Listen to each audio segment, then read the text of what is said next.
National social media Patel Prahladbhai subscribe કરો, share કરો, like કરો, કોમેન્ટ કરો, અવનવા વિડીયો જોતા રહો. સમજવા જેવી ખાલી એક વાત લોકોના ધ્યાને મૂકવી છે. આમ તો રાજકારણમાં હોય એને સાચું ન બોલાય એવી પ્રથા છે, એવો ધારો બનાવી દીધો છે બધી પાર્ટીઓ બધા નેતાઓ ભેગા મળીને. પણ છતાંય હું જરાક સાચું બોલવાની કાયમ આગ્રહ રાખું છું, કોશિશ કરું છું. ગુજરાત હોય કે રાજ્ય હોય, પણ ભાજપની એક લુખી ટોળકી છે, હાવ લુખેશ.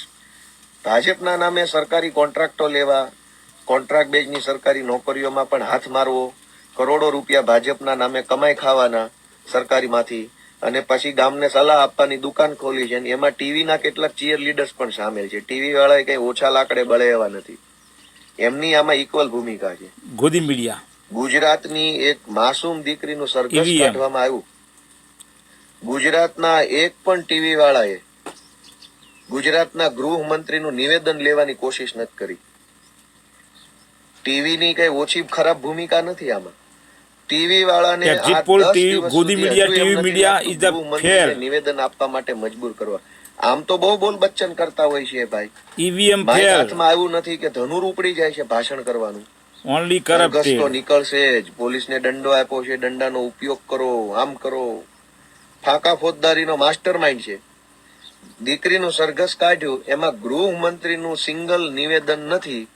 એ ગૃહમંત્રીની તો ભૂલ છે જ છે, પણ ટીવી વાળાએ કોઈ એવી કોશિશ ન કરી કે ગૃહમંત્રીને મજબૂર કરીએ નિવેદન આપવા માટે. કેમ ભાઈ? અને ભાજપની 4 પૈસાની જે કઈ ટોળકી છે, ટોળકીને રોજ રાતે ટીવીમાં બેસાડીને બોલ બચ્ચન વેડા ચાલુ કર્યા.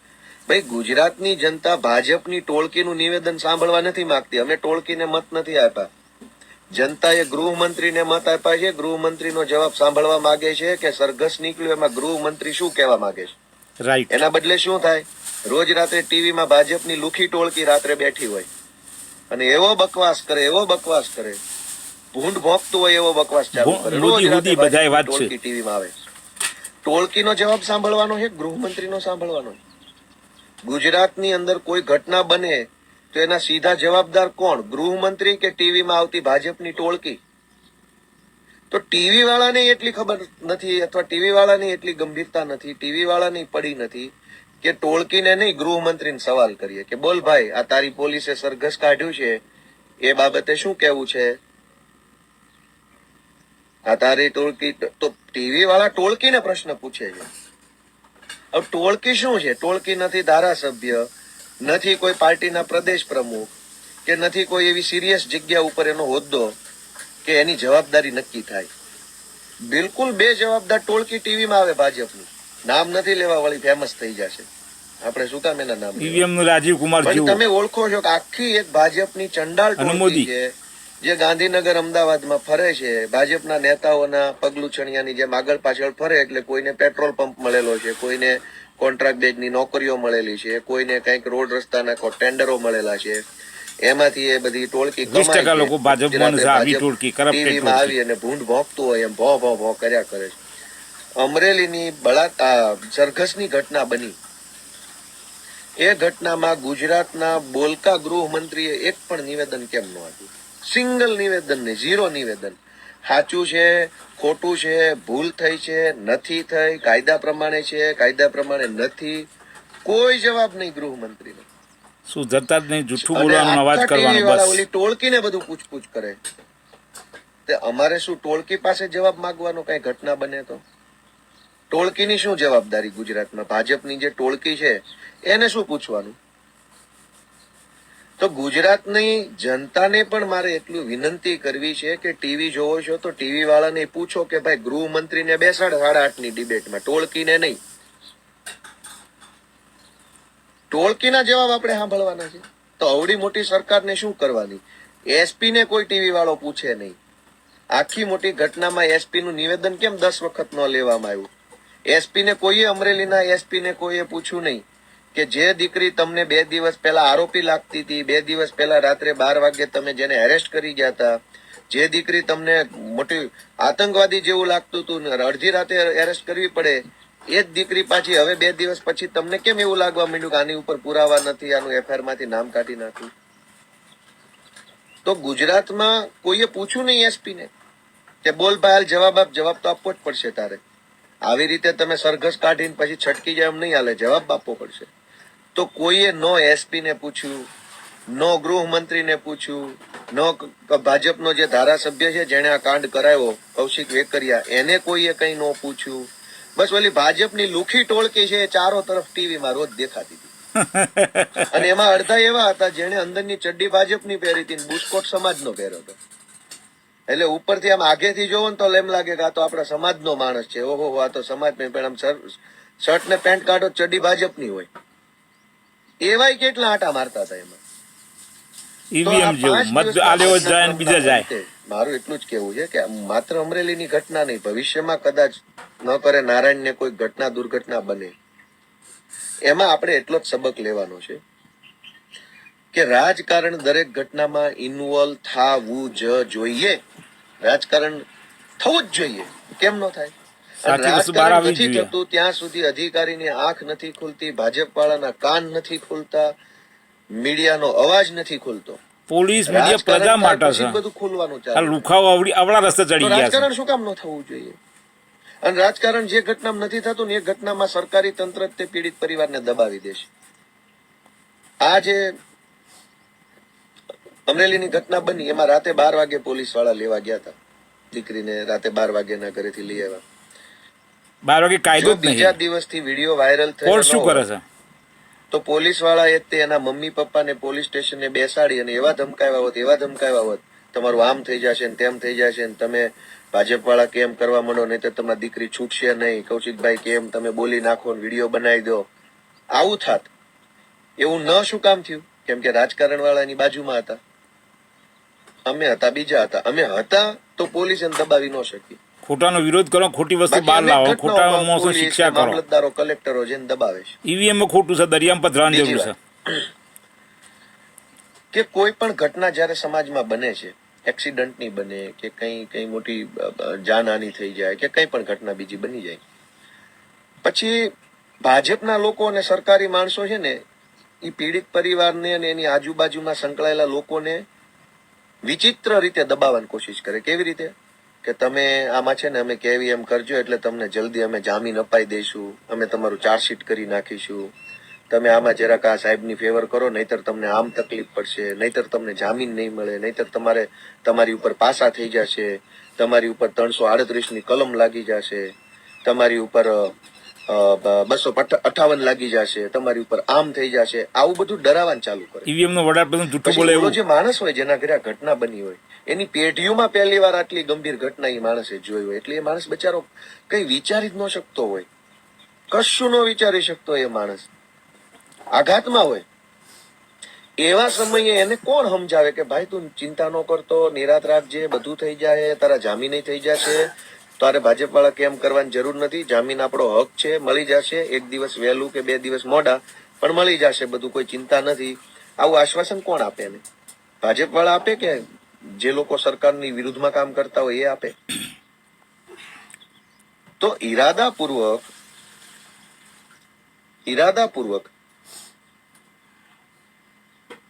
ભોગ બનનારને ન્યાય ન મળે એટલા માટે ભાજપની ટોળકી, એક ચંડાળ ટોળકી છે. સાદી ટોળકી હોય તો હજી એની દવા દારૂ થાય. આ ચંડાળ ટોળકી છે જે 2 નંબરના કરોડો રૂપિયા ભાજપમાં રહીને કમાય છે.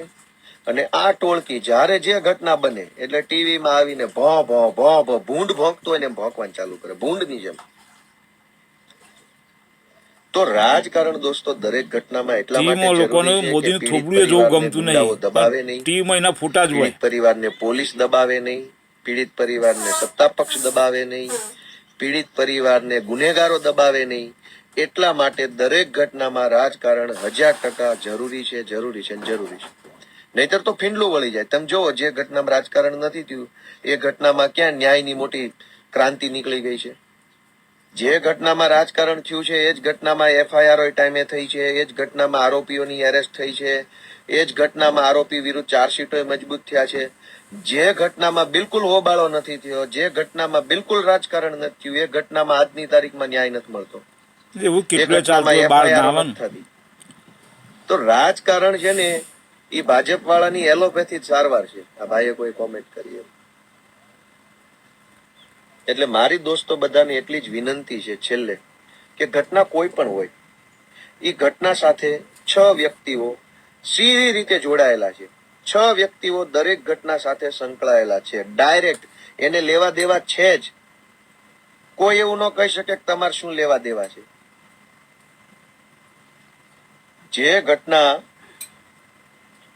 બને, બળાત્કાર, લૂંટ, ચોરી, ધાડ, અકસ્માત, એની સાથે સીધી રીતે 6 વ્યક્તિ જોડાયેલા છે. 6 વ્યક્તિમાં પહેલો વ્યક્તિ જેના ઘરે આ ઘટના બની હોય, જે ભોગ બન્યો હોય, જેનું મૃત્યુ થયું હોય, જેની સાથે ખોટું થયું હોય, જેની સાથે અત્યાચાર થયો હોય, એ વ્યક્તિ એ ઘટનાનો પહેલો પક્ષકાર, પહેલો વ્યક્તિ છે. બીજો વ્યક્તિ આખો સમાજ કે જેને ખબર પડી કે કોઈ ગામમાં ખૂન થયું, કોઈ ગામમાં બળાત્કાર, લૂંટધાડ થઈ છે, એવી આખા સમાજને, નાગરિકોને તમામને ખબર પડી, એ બીજો પક્ષ, બીજા વ્યક્તિ છે. પહેલો વ્યક્તિ ભોગ બનનાર, બીજો વ્યક્તિ સમાજ, ત્રીજો વ્યક્તિ સરકાર, ચોથો વ્યક્તિ વિરોધ પક્ષ, પાંચમો વ્યક્તિ સરકારી તંત્ર અને છઠ્ઠો વ્યક્તિ મીડિયા. આ 6 વ્યક્તિઓ દરેક ઘટના સાથે સીધી રીતે સંકળાયેલા પક્ષો છે. આ 6 દરેક ઘટનામાં પોતાની જવાબદારી નિભાવવી જોઈએ. અને જ્યારે જવાબદારી નિભાવતા હોય દરેક પક્ષો પોતાની રીતે, ત્યારે ભાજપની ટોળકી, ચંડાળ ટોળકી, તોડબાજ ટોળકી ટીવીમાં આવી અને લવારા ચાલુ કરે છે કે આમાં રાજકારણ ન કરતા, આમાં રાજકારણ ન કરતા, આમાં રાજકારણ ન કરતા. પણ ભાજપે મૂકેલો એસપી રાજકારણ કરતો હોય તો તમે લવાડિયા જ જુઓ ભેગા થયા કે છે. વિરોધ પક્ષ આવીને 2 શબ્દો ન્યાય માટે બોલશે તો રાજકારણ છે. પણ જે એસપી બંધારણીય હોદ્દા ઉપર બેઠો છે, એ એસપી ભાજપ વાળાના કહેવાથી ખોટા ધંધા કરશે તો રાજકારણ નથી. જે એસપી એ ભાજપના કહેવાથી અડધી રાત્રે દીકરીની ધરપકડ કરી, વળી ભાજપના કહેવાથી દીકરીના રિમાન્ડ મેળવ્યા, વળી ભાજપના કહેવાથી દીકરીનું સરઘસ કાઢ્યું, વળી ભાજપના કહેવાથી પાછો કેસ પાછો ખેંચી લીધો, અને વળી ભાજપના કહેવાથી કોર્ટમાં પોઝિટિવ એફિડેવિટ આપ્યું, જામીન મળી ગયા. તો રાજકારણ કોણે કર્યું? એસપી એ જેમ ભાજપે કીધું એમ એસપી કરતા ગયા. એ ભાજપે કીધું તો એરેસ્ટ, ને ભાજપે કીધું તો છૂટા. રાજીવ કુમાર કરે છે એવું. રાજકારણ કોણે કર્યું આમાં? તો દરેક ઘટનામાં આવું હોય છે. એટલે દોસ્તો, છેલ્લી વાત કરી અને હું આ મારી વાત પૂરી કરું છું કે જ્યારે પણ જે પણ ગામમાં, જે તાલુકામાં, જે જ્ઞાતિમાં જે ઘટના બને, ડાયા માણસોને મારી એટલી વિનંતી છે, બુદ્ધિશાળી માણસોને મારી એટલી વિનંતી છે કે ભૂલ્યા વગર વિરોધ પક્ષના કે કોઈ પણ પક્ષના રાજકારણીયા તાત્કાલિક ઈ ઘટના સ્થળે બોલાવી લેવા અને એને કેવું તમારા થાય ને એટલું રાજકારણ આમાં કરો. કેમ કે જેટલા રાજકીય લોકો ઇન્વોલ્વ થાય એટલી જલ્દી એફઆઈઆર, એટલી જલ્દી કાર્યવાહી, એટલી જલ્દી ધરપકડ, એટલી જલ્દી બધું જ થશે. બાકી જે માણસ તમને આવીને એમ કે ભાઈ આમાં આપણે બિન રાજકીય, તો સમજી લેવાનું કે આ ભાજપની ચડ્ડી અને સમાજનો બુસ્કોટ પહેરીને ફરે છે. ચડ્ડી અંદર ભાજપની પહેરે, ઉપર બુસ્કોટ સમાજ. પેલો ભાજપ વાળા સારા હતા, બાદથી પછી 90% નવા આયા, નવા બધા ભંગાર ભેગા થયા. અત્યારે ભાજપનો સ્ક્રેપ ભંગાર ભેગો થઈ ગયો છે. લુગડા કાઢો ને તો હેઠે ચડ્ડી પાછી ભાજપની પહેરી હોય, પાયસા વાળી. તો દોસ્તો, મારી એટલી વારંવાર ફરીવાર વિનંતી છે, ઘટના EVM સ્કેમ ભંગાર. રાજકારણ અંદર હોવું જ જોઈએ, થવું જ જોઈએ, આવવા જ જોઈએ. નો આવે ને તો સામે આવીને ફોન કરીને બોલાવી લેજો. જેમ જેમ નેતા આવતા જશે ને એમ એમ મેટર ની અંદર સારી કાર્યવાહી થશે. આટલી મારી વિનંતી છે. અને સમાજનો બુસ્કોટ અને ભાજપની ચડ્ડી જેને પહેરી હોય એનો બુસ્કોટ ને ચડ્ડી બે કાઢી લેવાની જવાબદારી જાગૃત નાગરિકોની છે. પબ્લિકે જાગૃત થવું જોઈએ. વાત સાચી. પાડવાની જવાબદારી આપણા બધાની છે. બાકી તમે બધા જ મિત્રોએ ખૂબ સાથ સહકાર દરેક વખતે આપ્યો છે. ગોપાલભાઈ ઇટાલિયાને, આમ આદમી પાર્ટીને, અમને સૌને, એ બદલ હું હંમેશા તમારો આભારી રહીશ. લડવાની હિંમત અમને દોસ્તો તમારા પ્રેમમાંથી આવે છે કે કંઈક વાત બોલીએ, કંઈક ફેસબુકમાં લખીએ, ટીવીમાં બોલીએ તો તમે એ વાતને સ્વીકારો છો, વધાવી લ્યો છો, તમે સહાનુભૂતિ આપો છો, સંવેદના આપો, એટલે અમને હિંમત આવે છે કે ચાલો આપણે કોઈના માટે લડીએ. બહુ તકલીફ વાળું કામ છે, આસાન નથી. એટલું બધું તકલીફ વાળું છે કે લડવા બેસીએ એટલે ટીવી વાળા તે ઘણી વખત આપણે જે બોલ્યા હોય એ ન બતાવે અને ઊંધું બતાવે. અમુક લોકોમાં આપણા વિરુદ્ધમાં ભ્રમ ફેલાવવામાં આવે. આપણે ગમે એટલું ખરા દિલથી સારું કામ કરીએ એને ખરાબ ચિતરવામાં આવે. આ બધું સહન કરીને તે સમાજનું, જાહેર જીવનનું કામ કરવું એ બહુ અઘરું છે.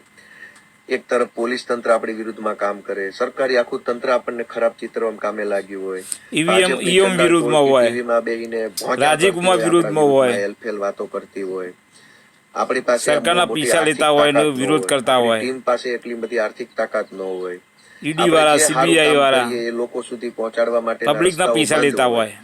આ બધી જ વ્યવસ્થાની વચ્ચે પણ સમાજની અંદર ટકી રહેવું, કામ કરવું, જાગૃત મનોબળ ઊંચું નાગરિકોની રાખવું, ફરજ છે. દોસ્તો ખૂબ અઘરું છે. ગાંધીજી કહેતા હતા કે છતાંય કરવું જે એટલા માણસ માટે છે છુપાવે કે અને અંદરથી જાહેરમાં ના ઉમળકો બોલે છે એ ગુનેગાર જ કે કહેવાય. ન્યાય માટે જીવન એ ખપાવવાનું ભગવાનનો ગુનેગાર ગણાય. અને એટલે હારા લોકો જે ગર્જના કરતા હતા એ ભોંકવા માંડ્યા છે. ગર્જના કરતા અત્યારે ભાજપની સામે હતા, અત્યારે ભાજપમાં જઈને ભોંકવાનું ચાલુ કર્યું. તો હારા લોકો ગર્જના કરતા હતા ત્યાંથી ભોંકવા તરફ વયા ગયા છે.